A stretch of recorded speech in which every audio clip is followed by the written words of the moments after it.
So I hope we're not moving way too fast right now because I want you to get everything that we're talking about in this course. And if something is unclear, make sure you post a question or a discussion in the course discussions or the community, and I'll be happy to try and answer those for you.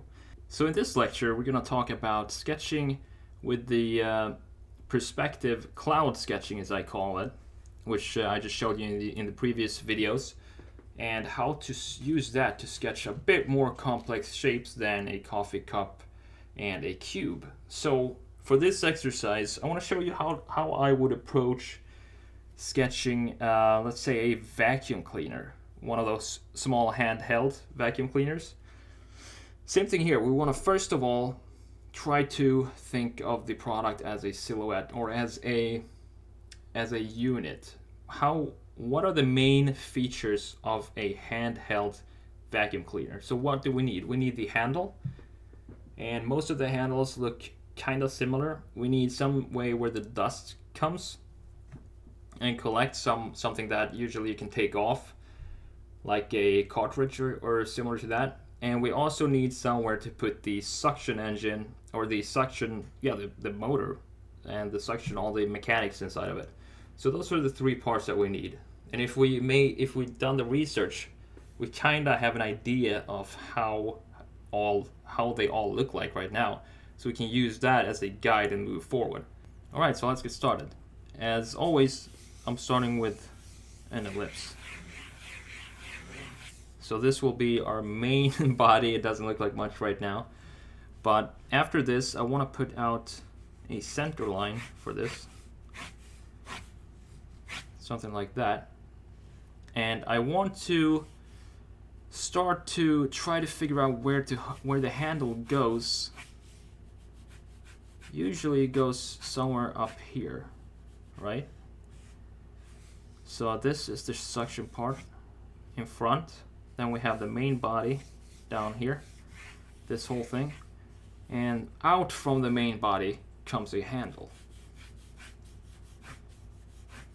And that's this part sticking out back here. I hope you can see that. And then we want to define the end points of this product. So my end point back here is going to be somewhere around here. So I just cut it off right there. And in the front, it's going to be right here. And I'm also keeping these in perspective. They go to a vanishing point that's outside, up in that corner. So these lines are they are tilted or angled towards a line that's up here somewhere. Now from here we have a good guide now on where to put the different features of this design, because we kind of see the shape of it and we have an understanding of the proportions of it. So now we need to connect the dots and start to design and put in features. And how do we do that? Well, one thing you can do right now is to put in section lines, just to help your mind to figure out what is going on here. Basically, put this in 3D. Maybe something like this. This can all change later, so it's no big deal if it's coming a bit wrong or weird right now. And we also need to put out the cartridge or the dust collection area and cut that off from the plastic or the main part of the body.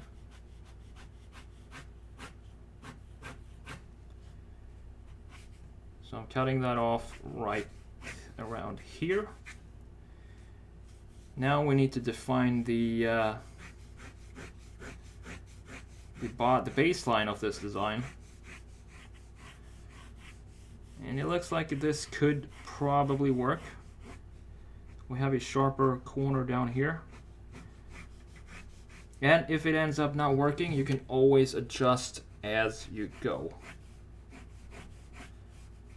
That's an important thing to keep in mind, that whatever you do, if you get something wrong, it's not the end of the world. You can always adjust as you move along.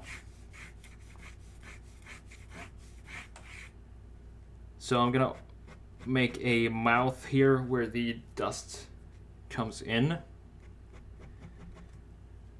Looks something like this.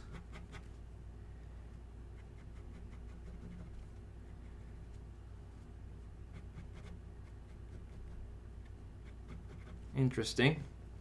And just connect these dots. This corner with this right here. And I'm not sure about this handle. I want to make it more ergonomical.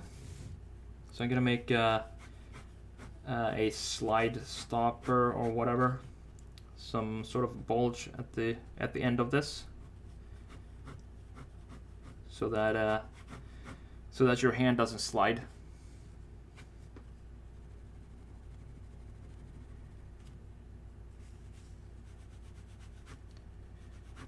Make a small radius back there as well.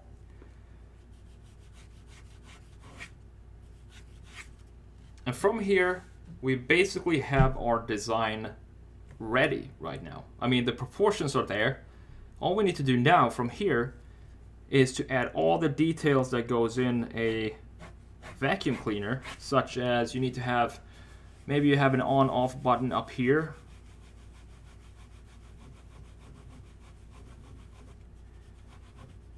We can make that if we want to. So when you hold it with your thumb, you can turn it on off by pushing it or pressing it.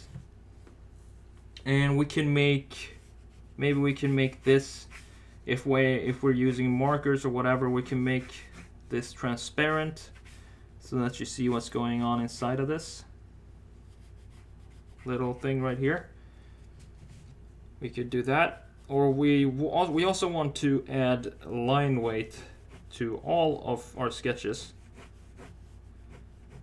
And the line weight is simply how thick you're making each lines. And the way to think about the line weight is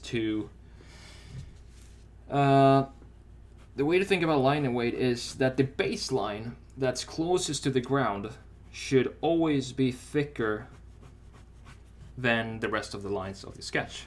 So right now I'm putting in the baseline, and that's the line that's on the table or sitting on the surface of whatever this vacuum is sitting on. It might be the floor or the table or whatever, but you see I'm making that line a bit thicker than all of the rest of the lines, because that gives the sketch a sort of, it gives a weight to the sketch, which you need to make it look like a product.